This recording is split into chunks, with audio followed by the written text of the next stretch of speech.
Okay.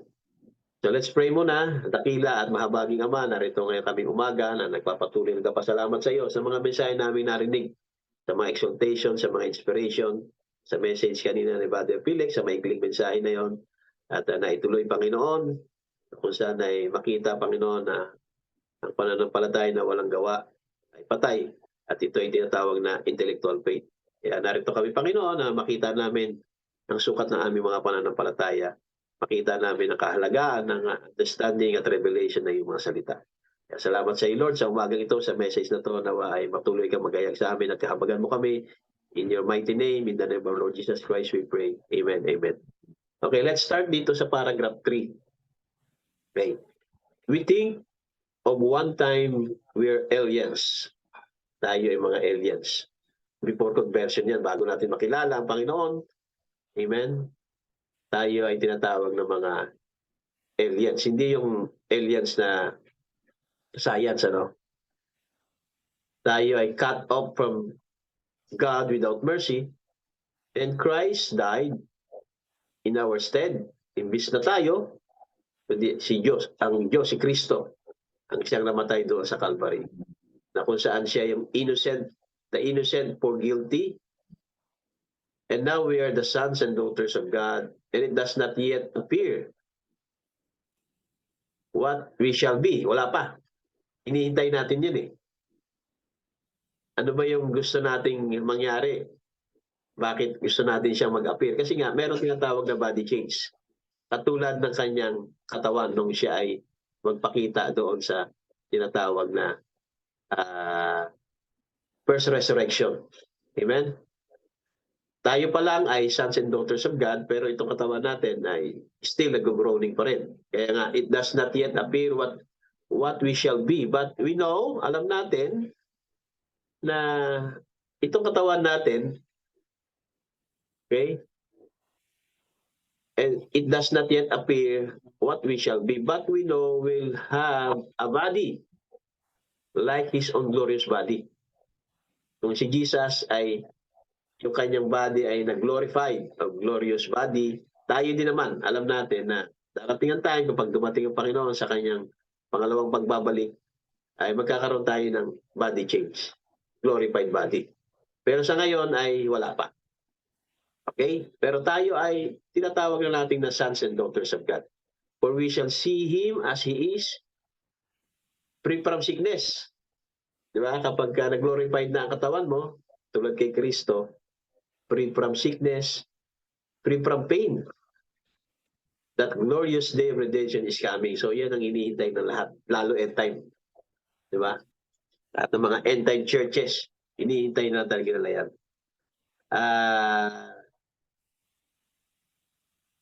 For all nature is groaning for that day.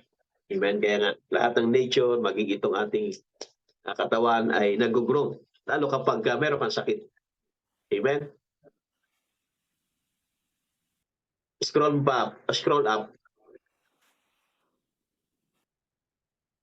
Sige.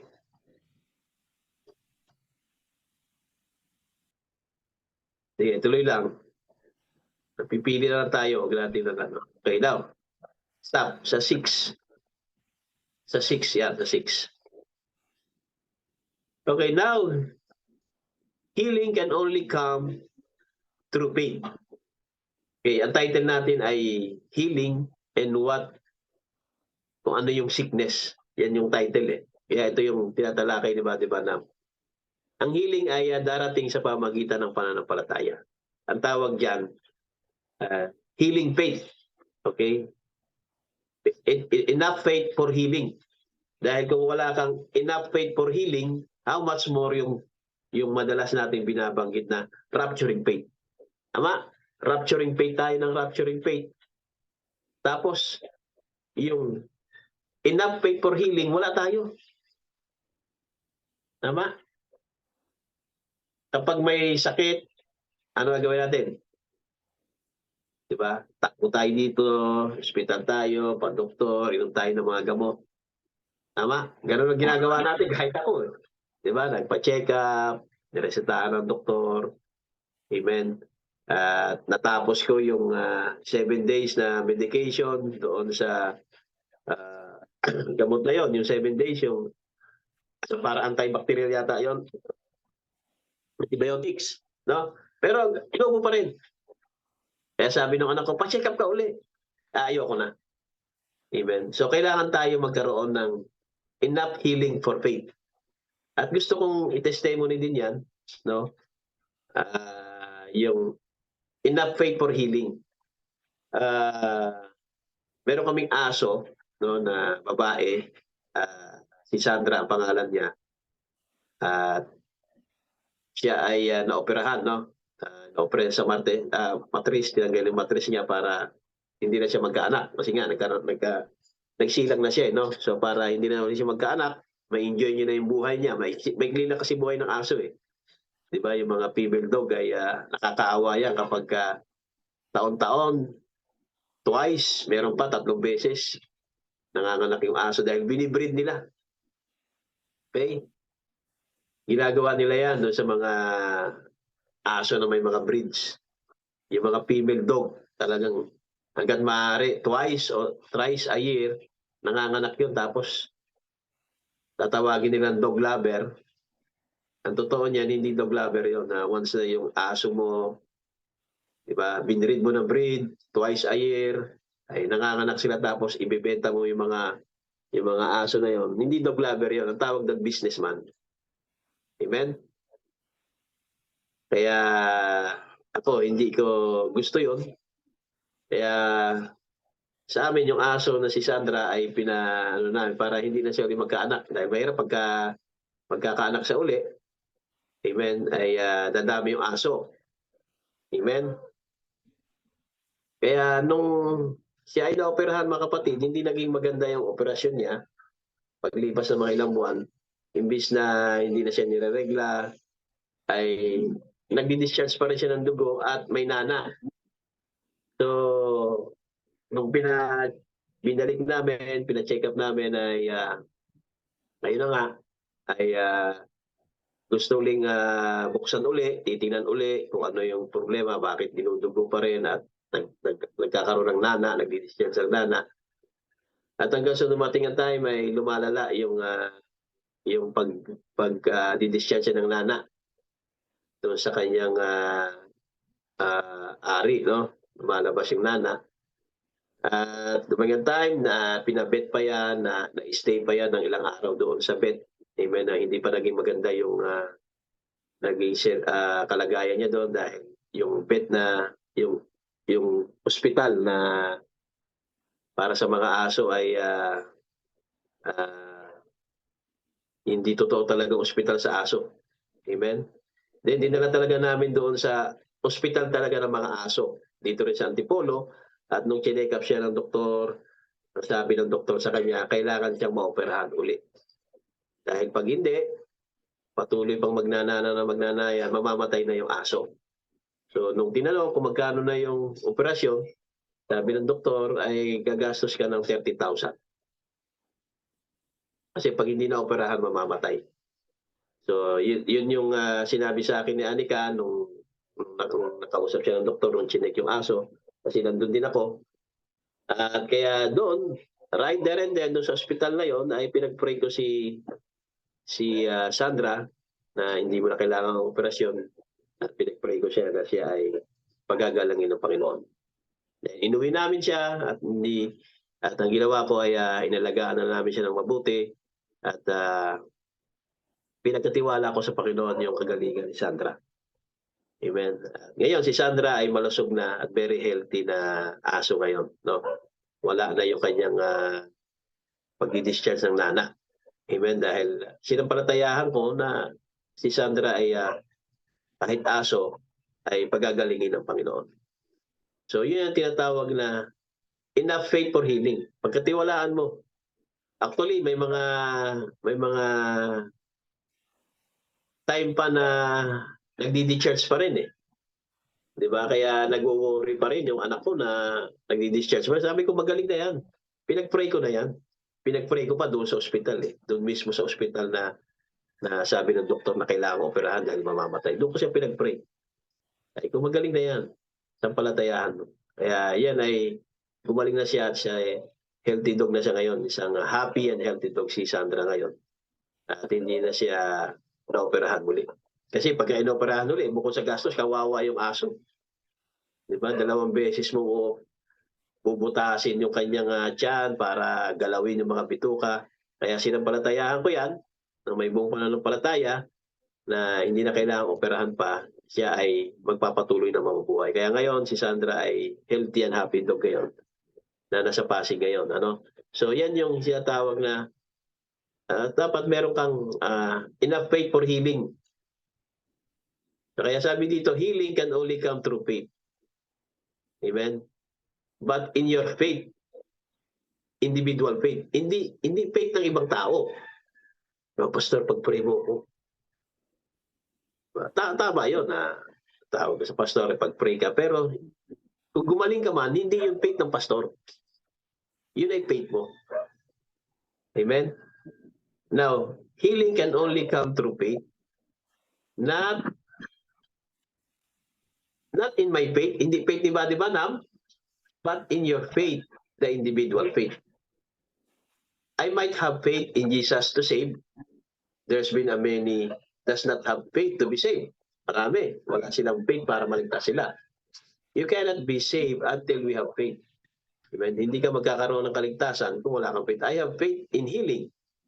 Kailangan magkaroon tayo ng pananampalataya sa healing. Amen? Maybe you do not have faith in healing. Well, then it's not for you. Kung wala kang faith sa healing, hindi para sa'yo. Amen? Someone asked me not long ago, may nagtanong kay Buddy Banham, Buddy Banham, merong ministro ng isang church na hindi naniniwala sa divine healing. Amen?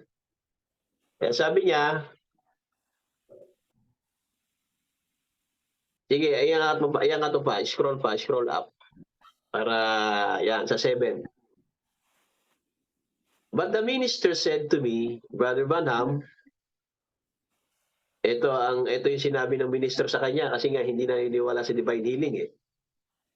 So challenge niya si Brother Banham.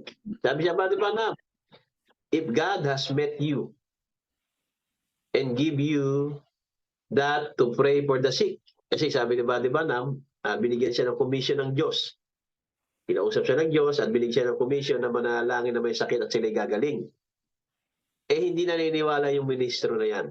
Kaya sabi niya, challenge siya si Brother Banham na, Brother Banham, if God has met you and give you that to pray for the sick. Sabi niya, you could go out here to the hospital. Pumunta ka sa mga hospital, ipag-pray mo lahat na may mga sakit.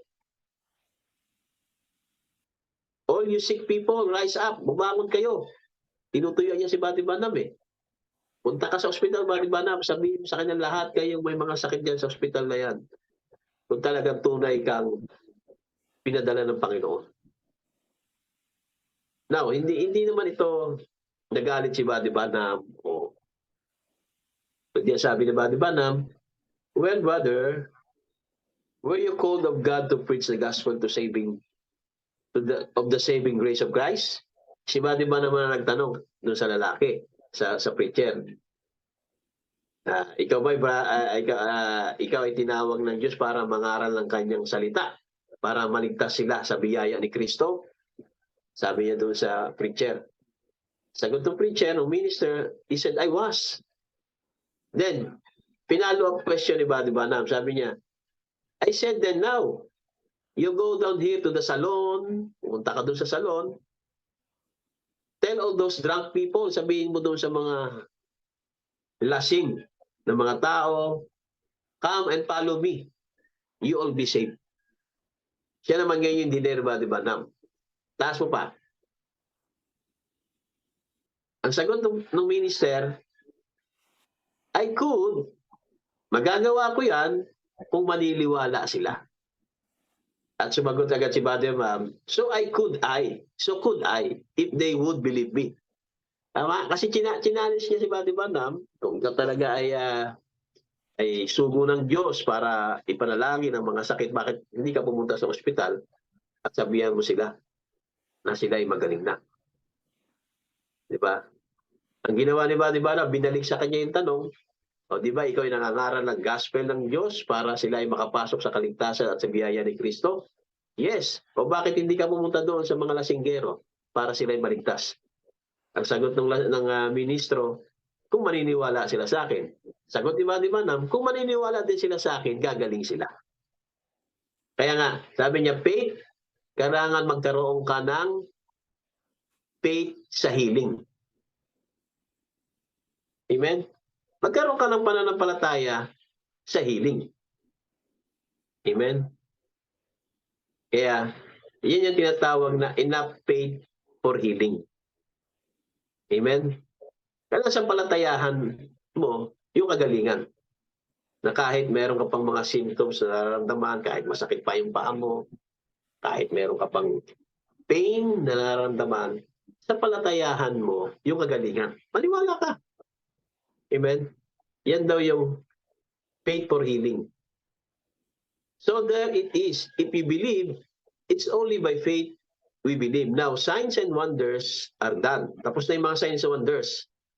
They are prophetic, gift, and so forth. Many people might not want to believe that. Next, up. Stop. Okay? Angat na, angat pa. Sige, scroll. Pasensya na mga kapatid dahil nga sira ang ano dito desktop eh. Kaya wala akong PowerPoint ngayon para mas mabilis ano. Cellphone lang din gamit ko. So tiyaga-tiyaga lang tayo mga kapatid. At I believe ang lahat ay ibibigay ng Panginoon sa atin, no? Kung ano lang yung meron tayong resources, yun ang gawin natin. Amen? May cellphone ka, may load ka, di ba? May pang-load ka, loadan mo yung cellphone mo, di mating ka sa online. Yan lang yung resources. So yan lang yung gawin natin. Ako ngayon din ay nasa cellphone lang din, ano? Walang laptop, walang desktop, pero napasalamatan ako Panginoon dahil meron pa rin gawain. Eh sabi niya,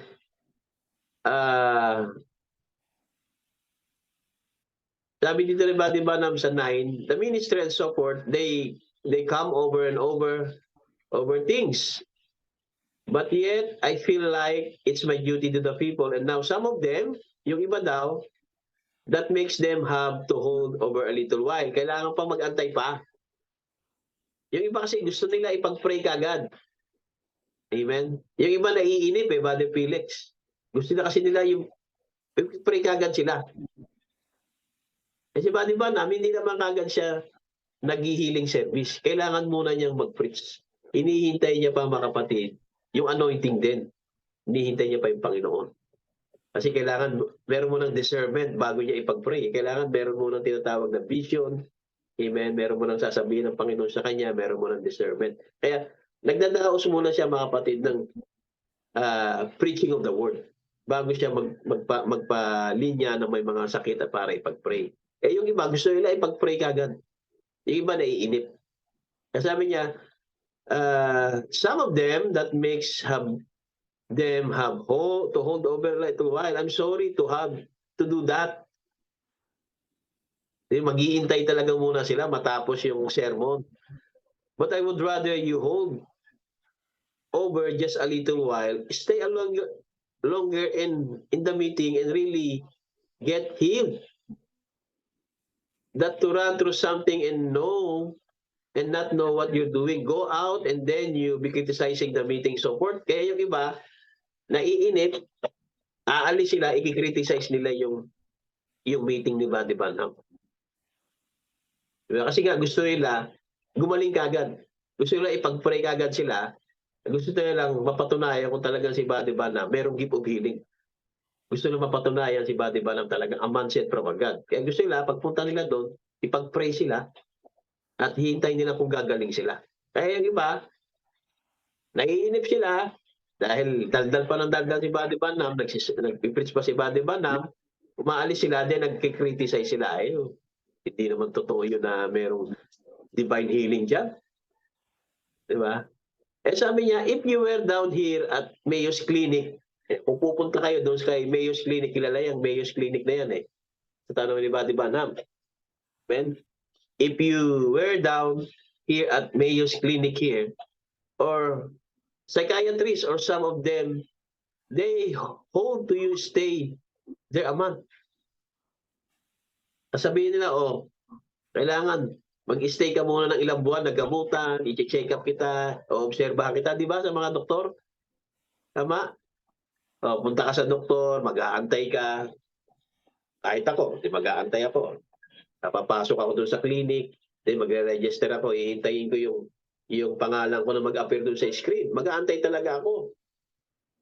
Dahil kailangan mo pa check up, wala kang choice, talagang mag-aantay ka. Willing ka talaga mag-aantay. Then pag tinawag ka na ng doktor, tatanungin ka, interviewin ka, tama? Magkakaroon ng mga lab test o anumang mga test na yan. Amen. Doon siya magbibigay ng reseta at sasabihin sa iyo, eto, inumin mo ito for 3 months. Kailangan tuloy-tuloy yan for 3 months gamutan. Kaya ba, di ba, aating ka lang doon, makikinig ka ng mensahe ng mga ilang oras, then pipila ka sa prayer. Yung iba na iinip, ayaw nila ng may kung ano-ano mga mensahe pa. Gusto nila, pagpunta doon, ipag-pray kagad sila, gusto nila gumaling kagad. Yun yung sinasabi ni Buddy Banham dyan. Go on out, and then you be criticizing the meeting and so forth. That, di ba? If you're down the Mayo's Clinic here or psychiatrists or some of them, they told you to stay there a month. Kaya Buddy Banham, oras lang sa gawain niya. Sa psychiatry, sa doktor, mga kapatid, ilang buwan, babalik-balik ka sa clinic, sa doktor. Diba? At tulad niya, pag natapos na yung 3 months medication mo, babalik ka na naman sa doktor. Check upin ka na naman. Iraran ka na naman sa mga laboratory, titingnan kung may improvement. Diba? Pag wala, dadagdagan nila yung gamot. Kaya Buddy Banham, makikinig ka lang, aatin ka lang. Pakikinggan mo lang yung mensahe, then magpapapray ka. Yung iba, kinikriticize pa nila. Kaya sabi niya, divine healing in reach of every person. Sa paragraph 10. And every person that is Christian has a right to pray for the sick. So, ang may karapatan lang na mag-pray sa mga may sakit ay tunay na Kristiyano. Hindi yung professed Christian. Amen? Yung tunay na man of God. Divine healing in reach of every person, and every person that is a Christian has a right to pray for the sick. That's right. If there's any among you sick, call the elders, the deacons. Pero kailangan ipapatawag mo na elders, yung tunay na Kristiyano, Brother Felix. Yung tunay na deacon talaga, na namumuhay talaga, na deacon, tunay na Kristiyano. Diba? Hindi yung deacon na adulterer. Meron akong kilala, deacon, adulterer. Ewan ko lang kung deacon pa siya ngayon. Kasi na-expose na siya sa church. In-expose ng asawa, in-expose ng mga anak. Sa tingin ko, baka hindi na deacon ngayon. Kaya, kailangan, kung gusto niyo mag-pray, pa-pray kayo sa elder, siguraduhin niyo tunay na Kristiyano. Amen. Kaya sabi, if there's any among you sick, call the elders, that's the deacon in your church. And then he said, confess your faults one to another. And pray for that the others, that's everybody. Yun muna yung unang gagawin. Tawag ka ng mga elder, tawag mo yung pastor mo, basta Christian. Tunay na Kristiyano. Then, i-confess yung ating mga kasalanan, lalo yung mga past sin na hindi natin na i-confess. Nakaraang Sunday, di ba? Yung healing, ay ang number 1 ng healing, mga kapatid, confessing our sins. Baka may mga kasalanan tayo na kalimutan na natin, hindi na natin maalala, hindi natin na-repent sa mahabang panahon, hindi tayo nakapag-repent sa kasalanan na nagawa natin, nakapagtulog tayo ng kapaitan, nagawa natin ng disadvantage yung tao, nakapagsalita tayo sa kanya hindi maganda, nagkwento tayo ng hindi totoo laban doon sa tao na yon, di ba? Pinagchismisan natin, gumawa tayo ng kwento-kwento na hindi totoo laban sa tao na yon. Kailangan nating mag-confess ng ating mga faults to one another. So kung gusto mong i-confess yan sa isang tao, sa elder, Tama? Gusto mong ikwento na ako'y nakagawa ng pagkakamali. Kasi sabi niya, confess your faults one to another. Hindi lang sa Diyos. Siyempre sa prayer mo, i-confess mo. Pero i-confess mo, "Oh, Brad, nakagawa ako ng pagkakamali. O pastor, may nagawan ako ng pagkakamali ganito sa isang brother noon. O sa magulang ko noon, sa kapatid ko, nakagawa ako ng pagkakamali na ngayon ko lang na-realize na mali pala ako." Diba, i-confess mo. Kung gusto natin ng healing, ang kailangan pala number one, i-confess natin yung ating mga faults. Kahit matagal na naalala mo ngayon na nakagawa ka pala ng pagkakamali. Ngayon mo lang na-realize. I-confess mo yan sa Panginoon o doon sa bawat isa o doon sa tao na nagawan mo ng faults na yon. Yan pala ang number one, mga kapatid, sa divine healing. Amen.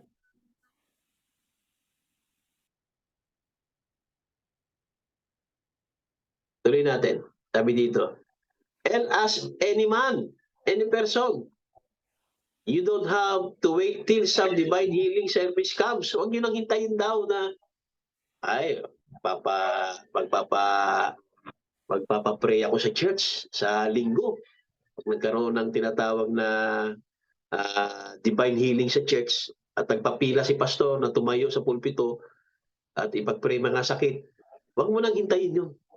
Sabi di ba nang, you don't have to wait till some divine healing service come into the city. That's not God's program. If you're sick, ano daw gagawin natin? Get some good Christian to help you to pray. Hanap ka ng isang tunay na Kristiyano na tulungan ka na mag-pray sa iyo. If you have faith in that prayer, and that's all. Call your pastor. Di ba? Tulungan ka na mag-pray. Di ba? I-confess mo yung kasalanan mo, then tutulungan ka ng pastor na ipag-pray, tumulog sa Panginoon, mamamagitan din sa Diyos. Di ba? Magpe-pray din siya, ipag-pray ka niya. Amen? I-confess mo yung mga faults mo. Amen? That's what He's for. Yan daw yung ministry talaga ng pastor. Amen? Hindi yung pastor na, ay Brad, may nagsumbong sa akin, ganito daw ginagawa mo, pumunta ka dito sa bahay ngayon. May nagsumbong sa akin eh. May nagrereklamo sa iyo eh. Kailangan pumunta ka dito, kung hindi babakbakan kita. Hindi ganoon, hindi ganoon. Kung willing ka na i-confess yung mga kasalanan mo sa pastor at tulungan kanya mag-pray, i-approach mo siya. 'Di ba? Para siya din ay mamagitan sa Diyos na matulungan ka, mga kapatid, na maipag-pray ka. Hindi yung ipapatawag ka. Kaya ang pastor hindi siya pakialamero. Dapat kung ayaw mag-confess ng miyembro, hindi ministry ng pastor yan na paaminin kung ayaw umamin eh. 'Di ba? Hindi yung parang principal ipapatawag mo yung miyembro mo, Brad, may ginawa kang kasalanan, halika dito, pumunta ka dito sa bahay. Diba? May mga karamihan ganyan sa mga end time ng pastor. Kasi headship eh. Di ba? Pero sabi dito, till you have faith in the prayer, kung meron kang pananampalataya sa prayer, yung prayer, ipag-pray ka ng pastor, kung may pananampalataya ka doon sa prayer na yon, at kung yan talaga ay tunay na tinatawag na man of God. Di ba? Kasi kahit naman yung pastor pa rin yan kasi gifts and callings yan eh. So tunay na pastor pa rin yan. Kasi nga gifts and calling are without repentance. Pero ang sabi dito, yung get some good Christian. Yung Christian, mga kapatid, lumalayo siya sa appearance of evil. Wala siyang issue sa babae. Di ba? Nilalayuan yan sa money, popularity, lalo women. Yung tunay na Christian, hindi siya mahuhulog dyan. Kasi wala na yung desire na yan eh. Amen? na magkaroon siya ng desire to sin sa babae. Yan ang tunay na Christian. Pero tunay naman siya pastor. Kaya nga, naging pastor sa mahabang panahon eh. Malaki ang ministry, malaki ang church. Pastor siya, walang question doon. Amen. Pero sinabi dito, yung tunay na Christian. Kasi ang Christian, hindi siya gifts and calling. Ang Christian ay character. Ang Christian ay life ni Kristo. Kaya tinawag ang Christian. Pero yung pastor, gift and callings are without repentance. Di ba? Kaya ang pastor, gawa man siya, money, woman, popularity, kahit hindi siya mag-repent, pastor pa rin siya. Di ba? Kaya kung gusto nyo ng healing, at gusto nyo na may tao na matulungan kayo sa pag-prayer, kasi kailangan magkaroon kayo ng faith sa healing, magkaroon kayo ng faith sa prayer. Kung gusto nyo may katuwang na mapag-pray sa inyo, tawag lang kayo ng isang tunay na Christian. Kahit hindi pastor. Lalo kung pastor pa. Pero siguraduhin mo yung pastor na yun, Brother Felix, Kristiyano talaga, namumuhay talaga sa salita. Hindi yung hulog sa pera, hindi hulog sa woman, hindi hulog sa popularity. Amen? Pero kung gusto mo, personally, ikaw na lang. Pwede rin yun. Pero kung gusto mo ng katuwang, tawag kayo ng brother na tunay na Kristiyano. Tawag kayo ng pastor na tunay na man of God. Amen? Kaya sabi niya, of course, I believe that all you true ministers are godly men. That's right. Then, they are all born again Christian. Di ba? Yung mga tunay na ministro. Sabi niya, naniniwala siya that all true ministers are godly men. May takot sa Diyos. Maka-Diyos sila. Hindi makapera. Di ba? Yung tunay na mga ministro ay ano? Mga na-born again. Hindi nahulog sa babae, hindi nahulog sa pera, hindi nahulog sa popularity. They are godly people. Yung tunay na mga ministro, that's true. And every one of them has a perfect right. Kaya puntahan niyo yun. Yung mga true minister of God, mga godly men sila. Magpa-pray kayo. Of course, magkaroon kayo ng faith sa healing. Magkaroon kayo ng faith sa prayer. Amen? Kaya sabi niya, all true ministers are godly men that they are born again, Christian. Pero hindi lahat ng pastor born again. Pag sinabing pastor, born again? Hindi. Kasi nga ang pastor ay ano, gifts. Gifts and calling are with repentance. Ang preacher ay gifts. Without repentance yan. Amen. That's true. And every one of them has a perfect right. So yun ang hanapin natin ng mga ministro, na tunay na mga ministro, na maka-Diyos na mga tao, na mga na-born again na ministro, mga na-born again na pastor, maka-Diyos na mga pastor, dahil every one of them has a perfect right. Kaya pagka pinag-pray ka nila at mayroon kang pananampalataya sa healing, may pananampalataya ka sa prayer nila, you will receive healing. Now, there may be things that God has added. Wala na. Nalit kasi. Okay? Ilakay mo konti. Maliit sa cellphone ko eh. Ayun, lumaki na.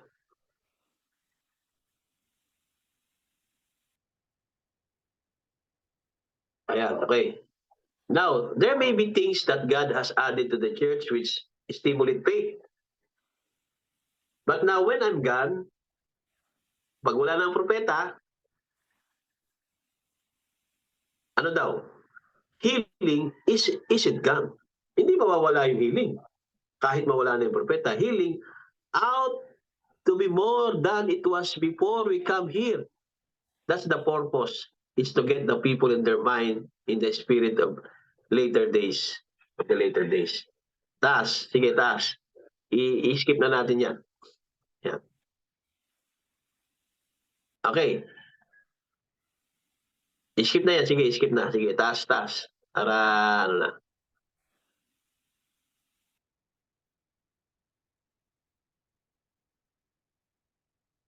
Sige.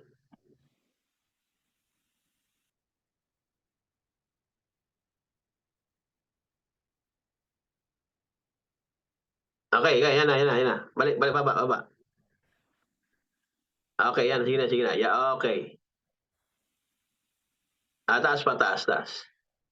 Ayun na, sige 16, sa 16. Sa 16, sa 16. Okay. Sabi dito, hindi, wag yan. You approach divine healing.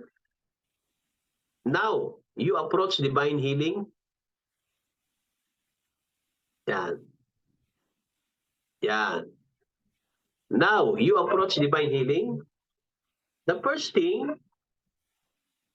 kung gusto natin ng healing, sino gusto mag-approach ng divine healing? Lahat tayo, lalo yung mga sakit. Di ba? Ngayon, kung may sakit ka ngayon, gusto mong i-approach ang divine healing, the first thing daw, ano yung first thing? What is Satan? You all about. Ano ba si Satanas? Yun yung first thing. Kung gusto nating i-approach ang divine healing, ano? The first thing, what is Satan? Yan. Pag divine healing, ha? Pero pag hindi divine healing, ano yung approach mo? Punta kay doktor. Di ba? Punta sa ospital. Bili ng gamot. Tama? Pero kung gusto nating i-approach ang divine healing, pag sinabing divine healing, supernatural. Pag pumupunta kasi tayo sa doktor, may sakit tayo, mapacheck up tayo, gumagaling din naman tayo eh. Tama? Gumaganda yung pakiramdam natin kapag nakakainom ng gamot. Kapag sinunod natin yung reseta, nagkakaroon ng development yung ating pakiramdam. At tinatawag din nating healing yan eh. Di ba? Di ba yung mga gamot na pinaiinom sa atin. Pero ang sabi dito, you approach divine healing. Ibig sabihin supernatural healing. The first thing, muna, what is Satan? So sino dito gusto healing? Ay divine healing. Tama? Wala namang ibang nagbibigay ng healing, mga kapatid, kundi ang Diyos. Pero yung divine healing, mga kapatid, ito ay galing direkta, mga kapatid, dahil meron kang faith. Amen. Hindi ka na dumaan sa tinatawag na other resources. Okay? Direkta na yan, direkta yung healing na yan, galing sa Diyos. Okay, hindi mo na kailangan ng Mayo's Clinic, hindi mo na kailangan ng doktor, hindi mo na kailangan ng psychiatrist, 'di ba? Pag gusto mo ng divine healing. Walang gastos 'yan. Hindi mo na kailangan yan ng pera.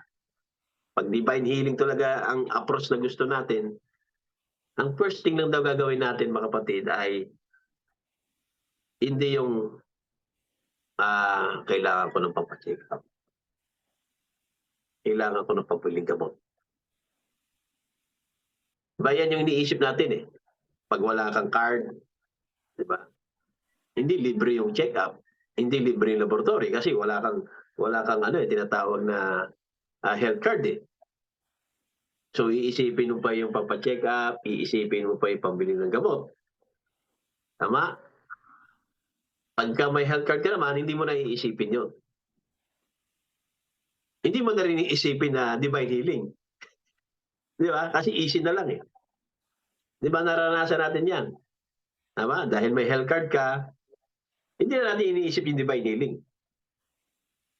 Pero pag wala kang health card, iisipin natin, wala akong pera. Pa-check up, tapos bibili pa ng gamot. Pero pag ang iniisip kagad natin, divine healing, ang una palang gagawin natin, the first thing, what is Satan? Amen? Tuloy. You need to go on listening. Sabi niya, kailangan daw makinig tayo.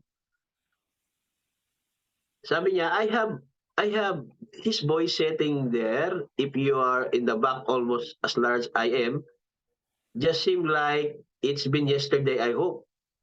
God, I think, well, maybe the boys won't. First thing, they are gone. Yet we're taught, okay? Then I think God make us to die like this. God make us to die like this? Diyos, ibig sabihin yung Diyos ba, gusto ba ng Diyos na mamatay tayo sa pamamagitan ng sakit? Yan ba gusto ng Diyos? Mamatay tayo sa pamamagitan ng sakit. Yan dapat yung isipin natin. Diba? Yan ba ang kalooban ng Diyos? Kalooban ba ng Diyos yan na mamatay tayo at sa pamamagitan ng sakit? Okay? God made us to live forever. So bakit ang karamihan na kinamamatay ng tao sakit? Bakit karamihan na kinamamatay? Okay? Outside sa accident. Okay? So remember, sickness, ano daw yung sickness? Sickness is the substance of death. Yeah. Sickness, tandaan natin, sickness is the substance of death. Cause, sin is the first.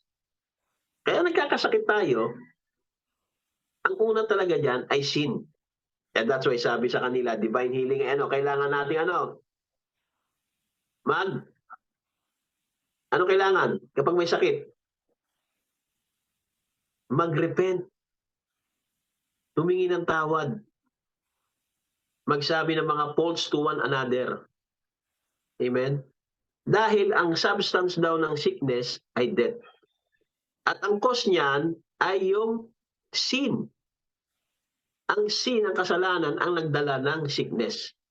Without sin, there is no more sickness. Tama? So, gusto natin ng healing. Pag gusto natin ng healing, gusto natin ng wala ng sakit, kailangan without sin. Kaya bakit sinasabi ni Buddy Banham na kailangan natin mag-repent? Magsabi ng mga fault to one another. Mag-confess ng mga fault to one another. Kasi nga, kaya tayo may sakit dahil because of sin. Kaya that's why, pinipreach natin na alalahan natin baka meron pa tayong mga kasalanan na hindi na i-repent. Kung wala kang sin, di ba? Walang sickness. Because sickness, but first I want to know, is of the devil. Yan. Now, it's an old-fashioned thought that I'm going to speak of here in a moment. But now, some of you modern people with modern ideas, with this, but I'm not taking my thoughts on teaching upon modern theory. I'm teaching it upon the Word of God. And the Word called these things spirits. When the death, deaf and dumb spirit went out naman, kapag lumabas na, yung deaf and dumb spirit naman, he could speak and hear. Pero pag tinanong nyo ang doktor, pag tinanong natin ang doktor, Dok, bakit ba ang tao ay merong pipi at binging tao? Ano mo sasabihin ng doktor? Kasi yung nerve niya patay. Meron siyang dead nerve. Kaya pipi at bingi siya. Something na meron siyang dead nerve doon sa kanyang tinatawag na doon sa ear niya. Okay? Kaya pipit bingi siya. Pag doktor o tinanong natin.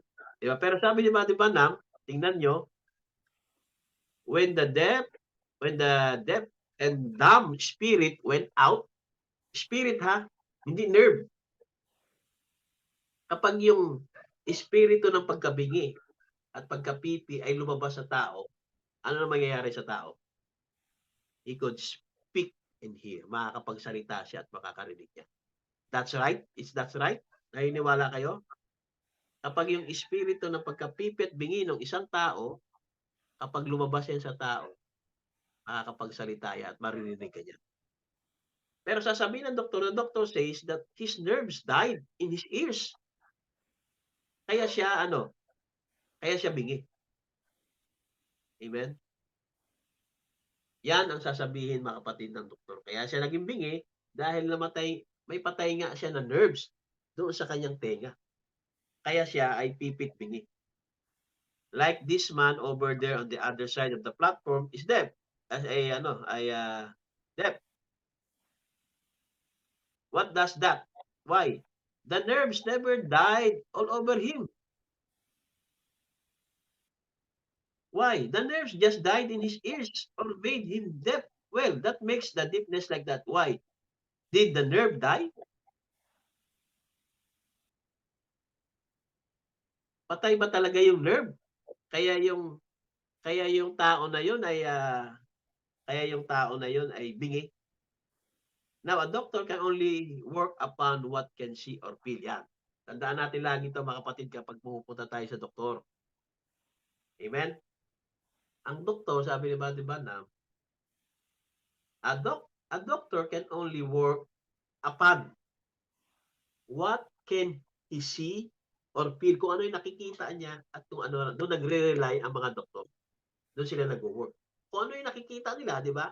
Kuha sila ng flashlight, titingnan nila yung tongue mo, yung dila mo, titingnan yung mata, titingnan yung tenga, 'di ba? Lahat 'yan, sisilipin nila yung katawan mo kung may bukol ba niyan, kung anong kulay ng balat mo, kung may namamaga ba diyan, hihipuin nila kung may bukol 'yan. 'Yan ang ginagawa ng doktor, eh. Ang doktor nagre-rely lang sila kung ano yung nakikita nila at nararamdaman. That's the only thing that a doctor can do. He can look through a glass, magnifying glass, or he could through the fluoroscope or X-ray pictures. Titingnan nila yung X-ray picture. Kaya sabihin, magpa-X-ray ka muna doon. Punta ka doon sa X-ray. Yun ang pagbabasehan nila para malaman nila kung anong sakit o anong problema mo. Or he could feel it with his hands. Hihipuin ka niya. Hihipuin ka sa likod, hihipuin yung ulo mo, hihipuin yung tenga mo, hihipuin yung tiyan mo, paa mo. Itatouch ka nila. Titingnan nila kung meron bang bumubukol dyan, may namamaga ba dyan, feel a growth or whatever it is. Now, that's what he has to work on. Yan ang doktor. Okay? But when it comes to the nerves, pagdating daw sa nerves, he knows the nerve is dead. Okay?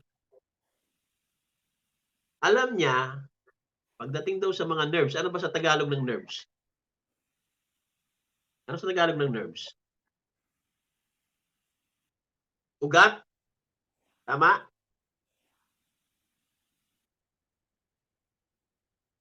Di ba? Sabi niya, he knows the nerve is dead, but what killed it? Ang alam ng doktor, kaya siya ay pipit bingi dahil meron daw nerves na patay doon sa kanyang tenga. Yan ang alam ng doktor. Pero ano ang pumatay doon sa nerves? Ano pumatay sa nerves? Bakit dead nerves yun? Okay? Now I say this upon the authority of Word of God. Ito na.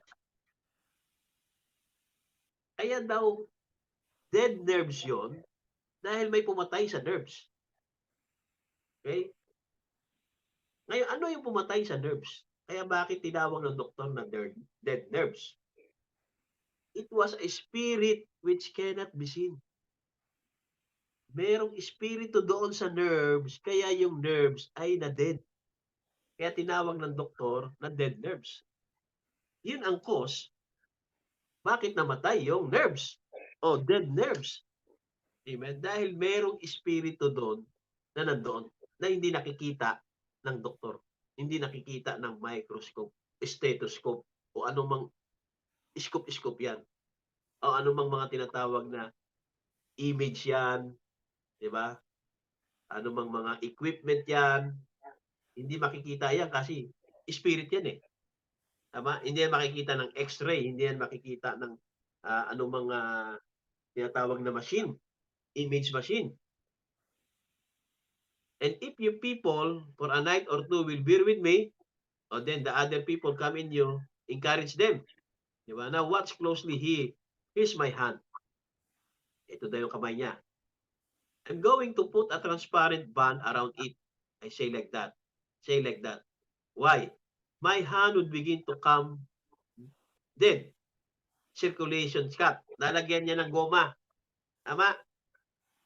Ini-example na ni Buddy Banam, ini-illustrate na ni Buddy Banam. Maglalagay siya ng goma, yung band, sa kanyang wrist. Sabi niya, here's my hand. Ito yung ating kamay. I'm going to put a transparent band around. Transparent band around. Like this. Anong mangyayari sa kamay mo? Anong mangyayari sa kamay ni Buddy Banam kapag nilagyan mo ng goma? Lalo yung goma mahigpit. Di ba? Pag nilagyan mo. My hand would begin to come dead. Bakit daw mag-dead yung kamay niya? Kasi nga, yung circulation ng dugo ay magka-cut off, hindi na dadaloy. Tama? Lagyan mo ng goma to, maraming goma, 'di ba? Katulad yung mga diyan, yung mga nakikita natin ng mga Brother Felix, yung mga tinatawag na taong grasa, 'di ba? Marami silang sinusundan tapos naglalagay sila dito ng mga tali o mga goma, kaya nakikita mo nade-deform yung kanilang mga daliri at kamay. Bakit? Bakit nade-deform? Naglalagay sila ng singsing dito na, 'di ba? Kasi nga, yung circulation ng dugo, hindi na nagsi-circulate, hindi na dumadaloy. Kaya, meron tinatawag na 'di ba? Sabi niya, why? My hand would begin to come dead. Circulation's cut off, all right. I can't use that hand after a while. Hindi niya na magamit kasi hindi nag-circulate yung dugo eh. 'Di ba? Magnanumb na yon. So I got to the doctor. Pupunta ka ngayon sa doktor. 'Di ba? Kasi hindi nag-circulate ang dugo sa kamay mo. So hindi mo na nagagalaw yung kamay mo. Tama? Dead na sabi niya. My hand would begin to come dead. Circulation's cut off. All right, I can use that hand after a while. Hindi niya na magamit. So sabi niya, I go to the doctor. Tapos yung doktor, titingnan niya. At sasabihin ng doktor, now, Mr. Branham, the only thing that I know that the nerves in your hand is dead. Yan ang sasabihin ng doktor. Yung nerves in your hand is dead. Yung nerve. Hindi yung hand mismo yung dead. Tama? Kundi yung nerves ay yung kamay ay dead. Sabi niya. Well, I say, Doctor, what killed it? Anong pumatay doon sa nerve? What killed it? Doon sa nerve. Kasi hindi naman talaga yung kamay niya yung dead eh. Kundi yung nerves. Okay? Kaya sabi niya, oh Doc, what killed it? Well, he said, sabi ng doktor, I don't see no reason at all. Hindi niya makita. Pero yung pala, meron pala kasing goma, kaso transparent. Yun ang example ni Buddy Banam, transparent na band. Siyempre, pag transparent yan, hindi mo makita. Tama? Kaya pag tinanong mo, ang doktor, I don't see no reason.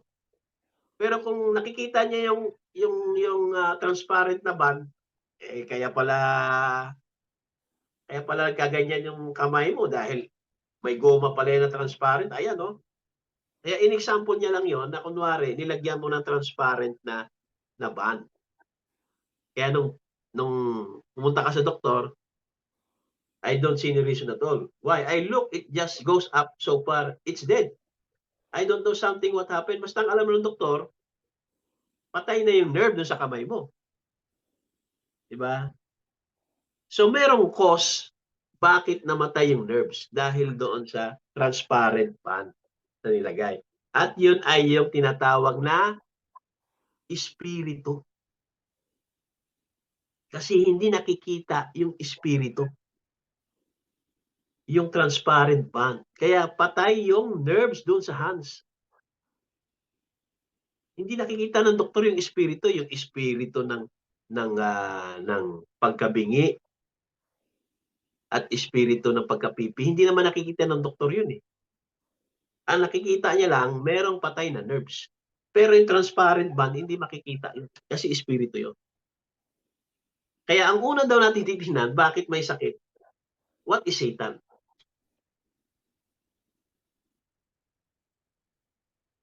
Di ba? What is sin? Bakit may sickness? Kasi may sin. So tingnan mo, saan ba ako nagkulang, saan ba ako nagkasala, ano ba yung mga kasalanan na nagawa ko na hindi ko pa nagpagsisihan, ano ba yung mga kasalanan ko? Baka may secret sinner, baka may secret sin ka. 'Di ba? Hindi mo pa inaamin sa mahabang panahon, 'di ba?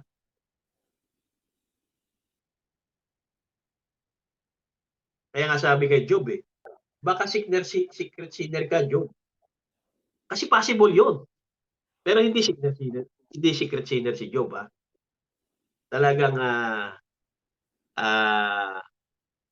pinirmit ng Diyos na si Job ay subukin ni Satanas.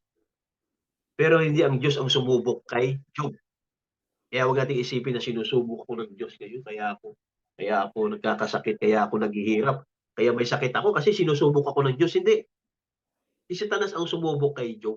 Pinirmit lang ng Diyos, nagpaalam si Satanas na subukin si Job. Kaya ang nagbigay ng tinatawag na sakit, mga kapatid, hindi ang Diyos, si Satanas. Kaya nga, sabi niya, healing, what is Satan?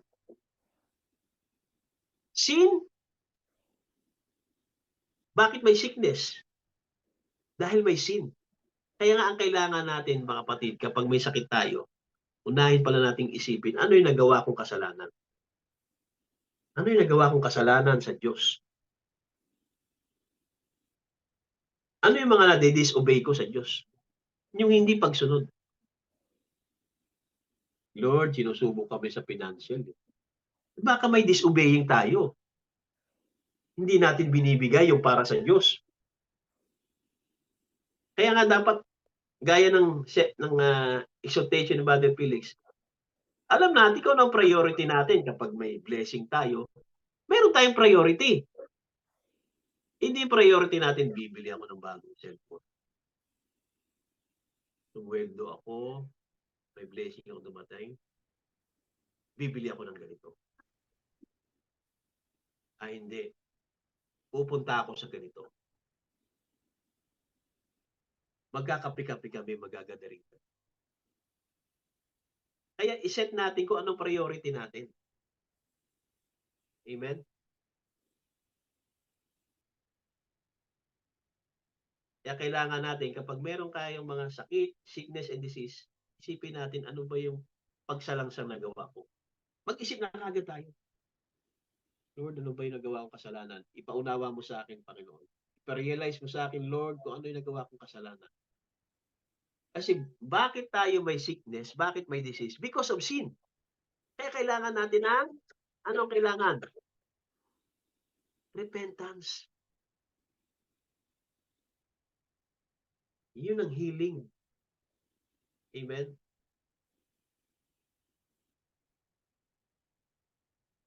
Well, sabi dito, if he could not see it or feel it, dahil nga hindi niya nakikita at hindi niya nararamdaman, ano sasabihin ng doktor?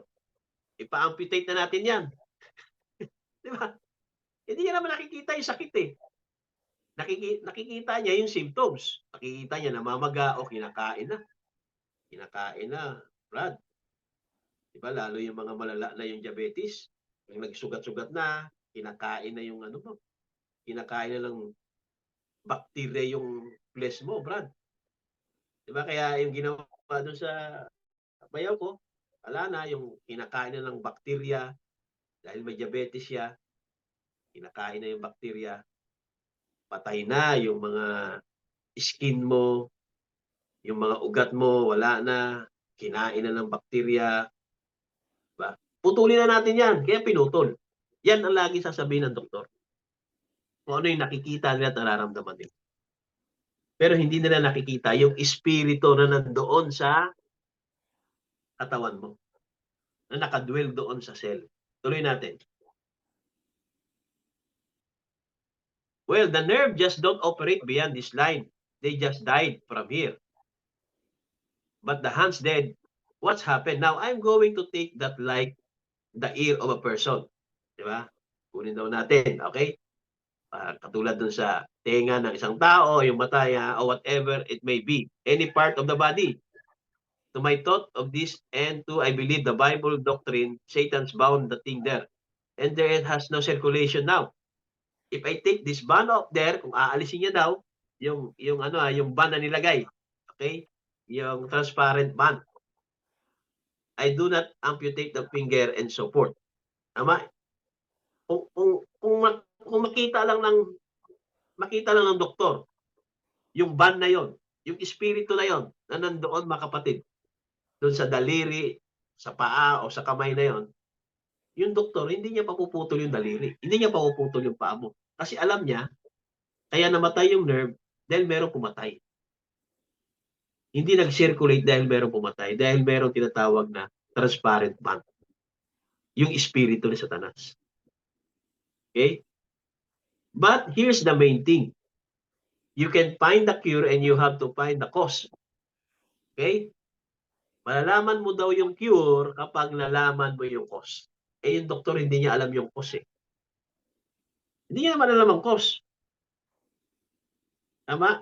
Hindi niya naman nakikita yung transparent band eh. Hindi niya naman nakikita yung espiritu eh. Tama? Kaya sabi niya, for you can find the cure, you have to find the cause. So ano ang cause? Ano ang cause? Bakit may sickness ang tao? Ano ang cause? Sin. Tama? Yan ang cause. And then Satan, and we know that, remove that now. That wouldn't be well right now, but it would be different. And the circulation begin to circulate. O, kapag naalis mo na yung espiritu na yon, si Satanas, yung espiritu na yon, spirit of Satan. Tama? Yung tinatawag na transparent band, kapag naalis mo na, mag-circulate na yung dugo. Tama? Mag-circulate na yung oxygen. So, hindi na ipapuputol. Hindi na puputulin ngayon yung kamay mo. Tama? Hindi na puputulin yung paa mo. Tama?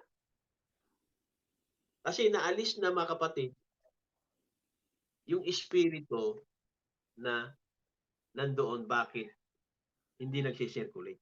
Kasi merong tinatawag na espiritu, kaya pipi, kaya tinatawag na pingi. Okay?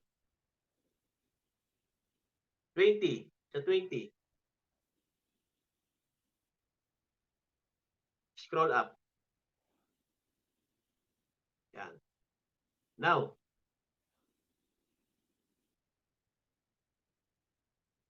germs, disease, now disease germs, yung disease germs, ano daw yung disease germs? Para magkaroon tayo ng malinaw na unawa.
Tuloy. Lumipat ako ng ibang cellphone, nalopat pala. Hindi ko napansin. Okay. At I believe pagpalain tayo ng Panginoon, ano? Kahit na cellphone lang ginagamit. May isang cellphone ko dito, cellphone ni Sister Claire. Okay? Siguro pagkatapos ng TV, natapos ako sa TV, ay ano na, kukuha ako ng Laptop naman, no? Kasi yung TV natin hindi natin siya masyadong nagagamit, no? Dahil nga ah, siguro dapat pala talaga kinuha ko yung laptop kaysa sa TV. Kasi hindi naman natin nagagamit yung TV dito. Okay?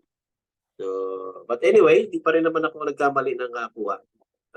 So, siguro next year ulit, kukuha na lang ako ng laptop naman. Okay? At yan naman ay Panginoon naman ang magpo-provide ng laptop natin. So, tuloy natin. So, ano yung disease germs? That's just the power of Satan. When it's bound of a person, pag nag-bound sa tao yan, yung disease germs na yan, power ni Satan pala yan. Hindi nakikita ng doktor yan. Pero ang doktor, nasasabihin, ayan o, naputulin na natin yan. Di ba? Pag naniwala ka, papuputol mo talaga. Tama? Pag hindi natin naiintindihan yung disease germs, hindi natin naiintindihan yung healing, what is healing, what is sickness, what is diseases, pag hindi natin naiintindihan na power ni Satanas pala yan, susunod at susunod na tayo sa doktor. O sige, Dok, wala na ibang paraan, Dok Para lang masave ang buhay ko, wag ako mamatay. Gusto ko pang humaba ang buhay ko, Dok. Putulin mo na, Dok. Di ba yan ang nangyayari? Para ma-save daw. Para mabuhay ka pa, sasabihin ng doktor, paputol mo na yan kasi pag hindi, pag nag-infection pa yan, mamamatay ka na. Now, disease germs, that's just power of Satan. When it's bound a person, so yan dapat yung revelation natin. Tama? Yung disease germs pala yan, pag inuubo ka, diba?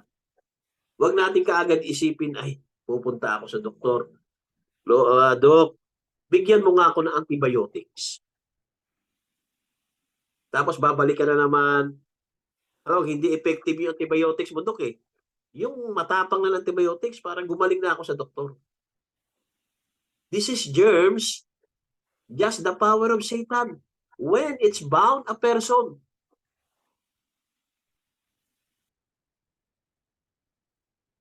And when the spirit is cast off of there, kapag na-cast off na yan there, yung na-cast out na, yung spirit na yon, yung disease germs na yon, yung power of Satan, nature will take care of self.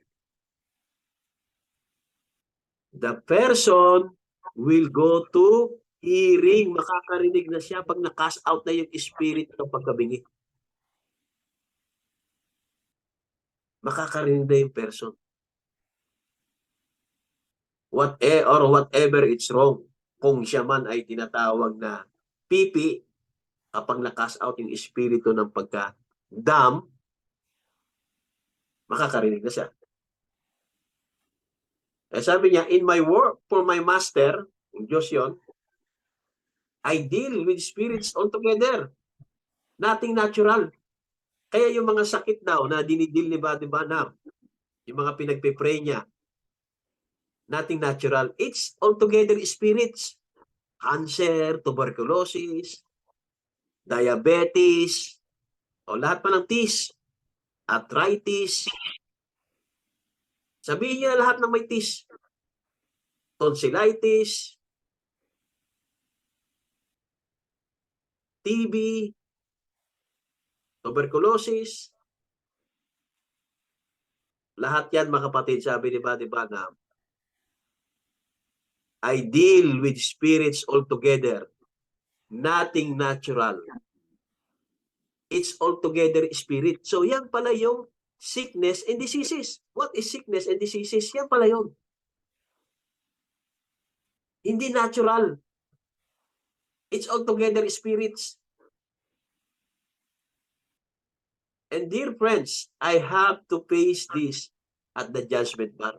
Itong mga sinabi ni Badi Banam na to, kung ano yung sickness, ano yung diseases, ano yung germs disease na yan, kung ano yung mga pinagsasabi niya dito, sabi niya, lahat na yan ay kakaharapin niya doon sa araw ng paghatol. I want to go to heaven. I got a wife in heaven. I got a baby in heaven. I got loved ones there. Above all, I got one who died for me, Jesus. He means just as much to me as he does to any of you there. Amen. Now, let's just find out what disease are. Alamin natin. 21. Disease. Sino dito may disease and sickness? Alam na natin. Tama? Lahat naman tayo nagkakaroon ng sakit eh. Nagkakasakit, nagkakaroon ng diseases. Lahat tayo. Amen? Alamin natin. I guess the number one enemy, of course, is heart trouble. Sino dito may heart trouble? Taas ang kamay. Heart trouble. Lalo kapag walang pera. Pagbabayaran na ng mga bills. Diba? Lalo tumataas yung heart trouble natin. Amen? Sabi niya, but that's not a germ disease. Yan. Yung heart trouble naman daw, hindi yan germ disease altogether. Sabi niya, but the number one enemy in the germs are cancer. Yan. Pagka-cancer naman, sabi niya, the number one enemy in the germs are cancers. Second is tuberculosis. Cancer is one major thing. Let's speak of that just a moment. Okay, pag-usapan natin muna. Okay? Yung the number one enemy in the germs, ang number one enemy in the germs are cancers. Sumunod, tuberculosis. Pero yung heart trouble, hindi siya germ disease. Naunawaan natin? Si Buddy Banam. Ano ba to si Buddy Banam? Doktor ba to? Diba? Hindi siya doktor. Siya ay spiritual man. Nakikita niya yung mga espiritu. Yun ang dinidil niya, sabi niya. Now, let's just find out what disease are. I guess the number one enemy today, of course, is heart trouble. But that's not a germ disease altogether. Yan. Unawain natin. Okay? Makita natin yan, ha? Heart trouble ay hindi siya hindi siya tinatawag na germ disease altogether. Pero ang number one enemy in the germs are cancer, number one. Second is tuberculosis. Tuberculosis. Germ disease, yan. Cancers are one of the major things. Let's speak of that a moment. Okay. Taas. Okay. Kaya sa 22, notice, a germ. What is a germ? Ano daw yung germ? What is a germ? Okay. Now we take cancer. Uli natin yung cancer. Kasi yan nga, pinaka number one enemy. Okay. Sa germ disease eh. Okay, cancer. We take a cancer. What it is first? Ano ba ito? Una. Why it's a growth? Bakit ito lumalaki? Di ba yung cancer? Lalo pag malignant na. Tama. Meron daw yung germ. Okay? Kaya lumalaki. Diba? Kaya nga yung cataract, yung goiter, they are growths. Is that right? Lumalaki. And they become malignant and cancer. Ayun. Okay? Kaya nagiging malignant and cancer kasi lumalaki siya. Nag-growth siya. Yung growth niya, mga kapatid, ay is a multiplication of cells. Dumadami, nag-multiply yung cells. Yun yung germ. Nasa cells. Sabi niya, and below that growth is a group of cells that goes down to the germ. What is a germ? A germ is a teeny little cell, teeny little thing that can only be seen. Not with the natural eye, but through the microscope. O, yan yung mga nakikita ng doktor. Kaya sabihin ng doktor, ay nasa stage 4 ka na, stage 3 na yung cancer mo. Yung tumor mo, stage 4 na, malignant na siya. Kasi nakikita yan eh. Di ba? A germ is a teeny little cell, teeny little thing that can be seen yung germ na yun. Now, with the natural eye, not with the natural eye, but through the microscope glasses. But below that, then, nasa loob pa nun, ng teeny little cell na yon, ano ang meron doon? Bakit nag-grow? Bakit nag-grow? But below that, then, it's got life. Merong buhay. It moves. Kaya lumalaki, kaya nag-grow. Kasi merong buhay doon sa teeny little cell na yun na nagmo-multiply. It moves, it goes the life. What's that below in that germ? Yun daw yung espiritu ni Satanas. Okay, anong espiritu yan? And there's only two resources of spirit come from that.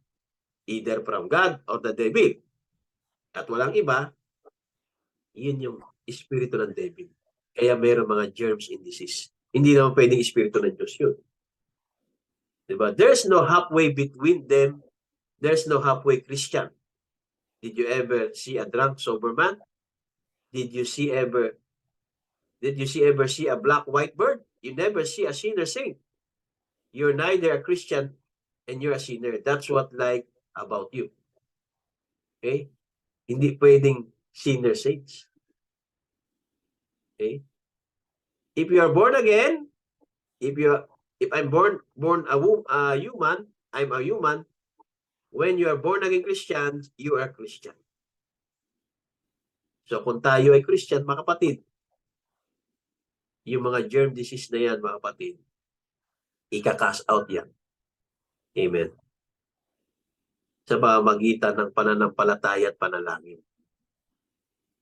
Okay?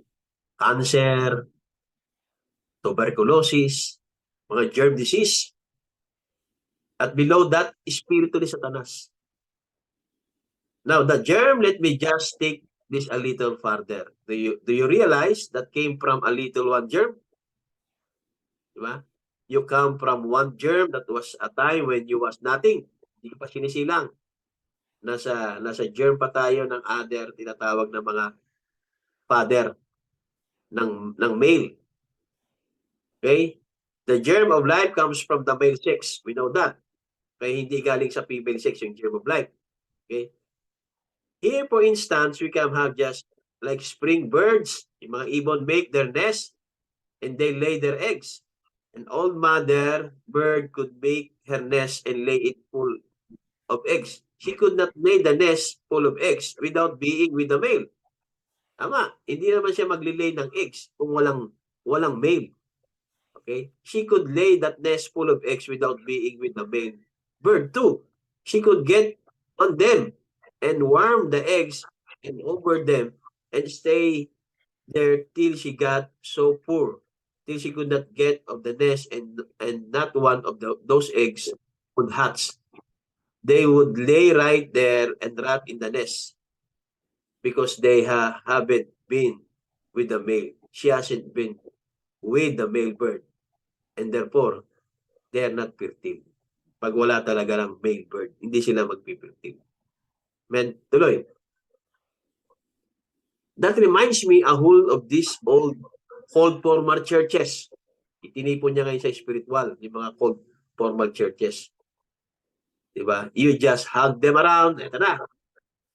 Bakit hindi ka naka-attend sa online natin? Hinahanap-hanap ko kasi yung kamayan. Hinahanap ko yung talaga nag-aawitan. Diba? Sama-samang nag-aawitan. Yung nag-aakapan. God bless you, brother. Diba? Because they haven't been with the male Christ Jesus. So, kailangan talaga maborn again. Kahit umating ka pa sa malaking churches na kung saan sabay-sabay na nag-aawitan, nagtutugtugan, nag-aakapan, diba? Nagkakamayan. Kailangan pa rin, mga kapatid, na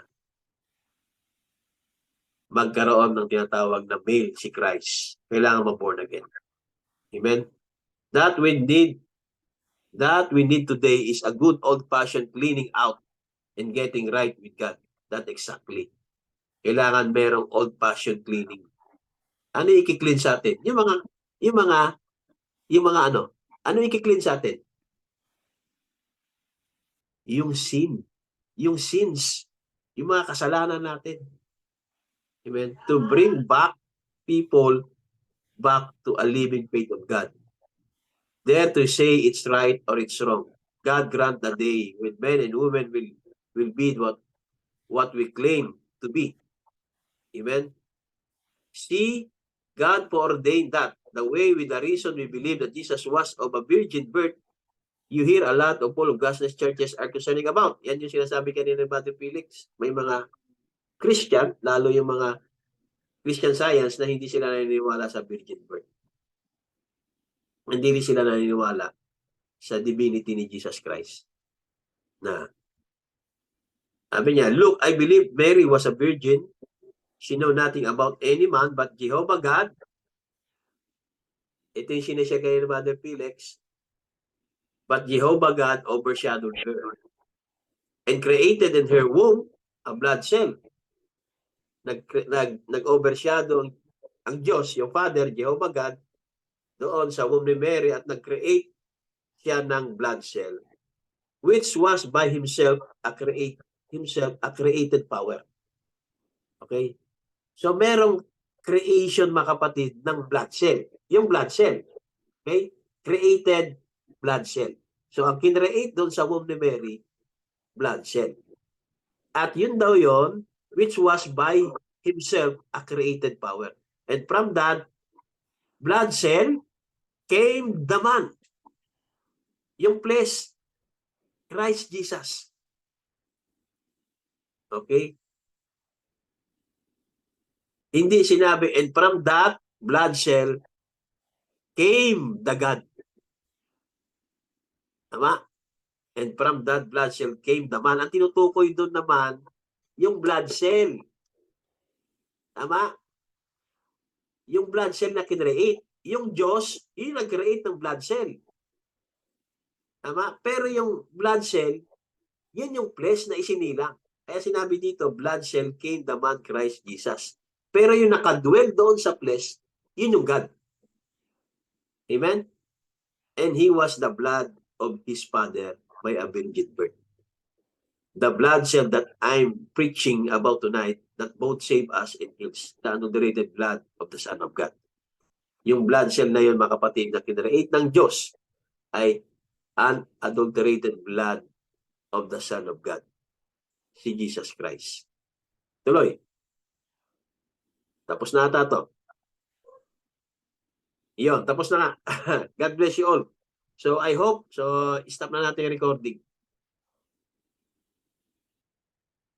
Stop recording na, no?